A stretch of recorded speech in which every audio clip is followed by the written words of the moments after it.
Assalamualaikum warahmatullahi wabarakatuh.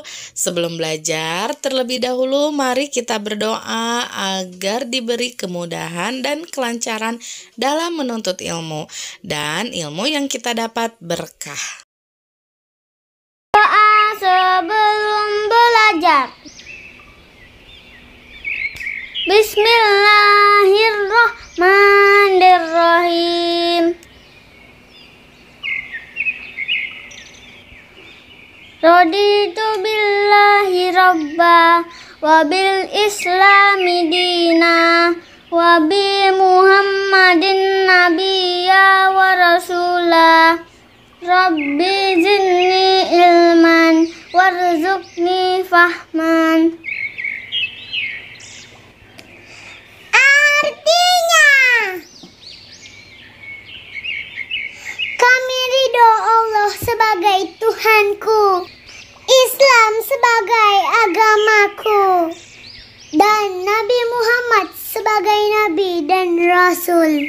Ya Allah, tambahkanlah kepadaku ilmu dan berikanlah aku pengertian yang baik. Pelajaran 2, beriman kepada Allah dan Rasul-Nya. Ananda Solih dan Solihah, tahukah kalian apakah arti beriman?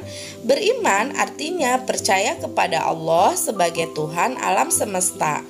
Coba kalian perhatikan, alam semesta yang begitu indah, gunung-gunung yang menjulang tinggi, planet, bintang, bulan, matahari, hewan yang beraneka ragam, bahkan diri kita sendiri. Siapakah yang menciptakan itu semua? Ya, tentu saja Allah Subhanahu wa Ta'ala, pencipta dan penguasa alam raya dan seisinya.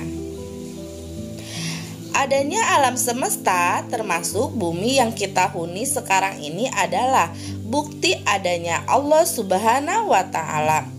Alam semesta ini berisi benda-benda, baik benda hidup maupun benda mati. Benda hidup adalah benda yang bisa bergerak, bertumbuh, berkembang, dan bernafas. Contohnya seperti manusia, hewan, dan tumbuhan. Sedangkan benda mati adalah benda yang tidak bisa bergerak, bertumbuh, berkembang, dan bernafas. Contohnya seperti buku, meja, kursi, lemari, mobil, dan sebagainya. Semua itu Allah Subhanahu wa Ta'ala yang menciptakan, dan semua itu adalah milik Allah Subhanahu wa Ta'ala. Benda-benda mati memang buatan manusia, tetapi hakikatnya adalah buatan Allah dan milik Allah Subhanahu wa Ta'ala. Mengapa demikian ya? Coba Ananda perhatikan, kursi itu buatan manusia. Kursi terbuat dari kayu. Ada kayu pohon, kayu jati, dan sebagainya. Pohon ditumbuhkan oleh Allah Subhanahu wa Ta'ala. Mampukah manusia menumbuhkan pohon? Tentu tidak. Manusia itu sendiri ciptaan Allah. Jadi pada hakikatnya semua yang ada di alam raya ini, baik benda hidup ataupun benda mati, adalah milik Allah Subhanahu wa Ta'ala. Ananda Solih dan Solihah, setelah tadi kita mengenal Allah melalui alam semesta, sekarang mari kita mengenal Allah melalui ayat-ayatnya di dalam Al-Quran. Di dalam Al-Quran terdapat dalil-dalil yang membuktikan adanya Allah Subhanahu wa Ta'ala sebagai pencipta alam semesta. Di antaranya Quran Surah Al-An'am ayat 102. Dzalikumullahu rabbukum la ilaha illa huwa khaliqu kulli syai'in fa'buduh wa huwa ala kulli syai'in wakil. Dan Quran Surah Al-Hasyr ayat 24. Huwallahul khaliqul bari'ul musawwiru lahul asma'ul husna yusabbihu lahu ma fis samawati wal ard wa huwal azizul hakim. Yang kedua, kita memasuki tentang Asmaul Husna. Allah Subhanahu wa Ta'ala memiliki nama-nama yang baik atau dikenal dengan Asmaul Husna. Jumlah Asmaul Husna ada 99, akan tetapi kali ini kita akan membahas 3 Asmaul saja, yaitu Al-Bashir, Al-Adl, dan Al-Azim. Mari kita bahas satu persatu. Pertama, Al-Bashir. Ananda di rumah, tahukah kalian bahwa semua perbuatan kita yang baik ataupun yang buruk, semuanya pasti dilihat oleh Allah, karena Allah memiliki sifat Al-Bashir yang artinya Allah Subhanahu wa Ta'ala Maha melihat. Allah Subhanahu wa Ta'ala mampu melihat apa saja dari sesuatu yang besar, bahkan sampai virus corona yang sangat kecil dan tidak terlihat oleh mata manusia. Allah mampu melihatnya dan tidak luput sedikit pun dari pandangannya. Penglihatan Allah Subhanahu wa Ta'ala bersifat mutlak, terus-menerus, tidak terbatas, dan tidak terhilang. Allah Subhanahu wa Ta'ala tidak pernah lalai sedikit pun dari semua pekerjaan yang kita kerjakan, baik secara terang-terangan maupun secara sembunyi-sembunyi, baik di tempat yang terang maupun di tempat yang gelap. Perbuatan yang baik menjadi pahala, perbuatan yang buruk menjadi dosa. Oleh karena itu, marilah kita meneladani Asmaul Husna Al-Bashir dengan cara selalu berbuat baik dan santun dalam kehidupan sehari-hari. Yang kedua, Al-Adl, yang artinya adalah Allah Subhanahu wa Ta'ala Maha Adil. Allah menempatkan semua manusia sama di hadapannya. Allah memuliakan seseorang hanya karena ketakwaannya kepada Allah Subhanahu wa Ta'ala. Allah tidak akan bersifat zolim kepada hambanya. Keadilan Allah jauh melebihi keadilan manusia, bahkan hakim paling adil sekalipun. Keadilan Allah Subhanahu wa Ta'ala banyak sekali contohnya. Misalnya Allah menciptakan matahari agar manusia bisa bekerja di siang hari. Pada sore hari matahari tenggelam, datanglah malam agar manusia bisa beristirahat. Itu karena Allah Subhanahu wa Ta'ala Maha Adil. Allah menciptakan manusia dengan beragam warna kulit dan suku, tapi Allah tidak membedakan mereka. Orang yang paling mulia menurut Allah bukan karena warna kulit atau keturunan atau kekayaan atau jabatannya, tetapi karena takwanya. Takwa artinya mengerjakan yang diperintahkan Allah dan menjauhi yang dilarang Allah. Sebagai anak muslim, hendaklah kita semakin berhati-hati dalam berbicara maupun berbuat. Yakinlah bahwa perkataan dan perbuatan kita akan mendapat balasan yang seadil-adilnya dari Allah Subhanahu wa Ta'ala. Yang ketiga, Al-Azim. Al-Azim artinya Allah Maha Agung. Coba Ananda di rumah perhatikan, lihatlah betapa mempesonanya alam semesta. Gunung-gunung yang menjulang tinggi begitu kokohnya. Air terjun yang selalu mengalir tidak henti-hentinya. Matahari yang bersinar benderang dan rembulan yang sangat anggun di malam purnama. Belum lagi pelangi-pelangi yang sangat menawan warna-warninya. Semua itu ciptaan Allah Subhanahu wa Ta'ala.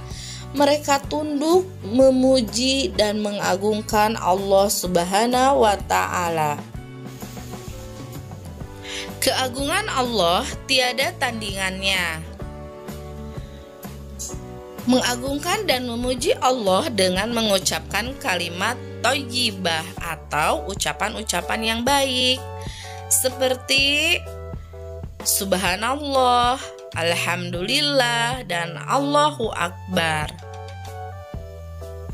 Ananda solih dan solihah, sebagai manusia kita tidak patut atau dilarang merasa agung, bersifat sombong, angkuh, atau tinggi hati. Karena hanya Allah Subhanahu wa Ta'ala saja yang memiliki keagungan itu. Selanjutnya kita memasuki tentang pengertian iman kepada Rasul Allah.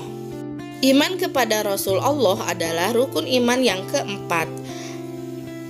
Beriman kepada Nabi dan Rasul berarti meyakini bahwa Nabi dan Rasul adalah utusan Allah untuk menyampaikan wahyu dari Allah kepada kaumnya.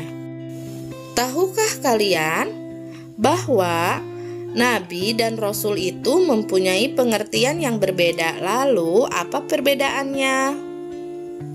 Nabi adalah seorang laki-laki pilihan Allah yang diberi wahyu untuk diamalkan sendiri agar bisa menjadi contoh bagi umatnya. Seorang nabi tidak diwajibkan menyiarkan wahyu yang diterima kepada orang lain. Sedangkan Rasul adalah seorang laki-laki pilihan Allah yang mendapat wahyu untuk diamalkan sendiri, juga untuk disampaikan kepada umatnya. Jadi setiap nabi belum tentu seorang Rasul, akan tetapi setiap Rasul sudah pasti seorang nabi.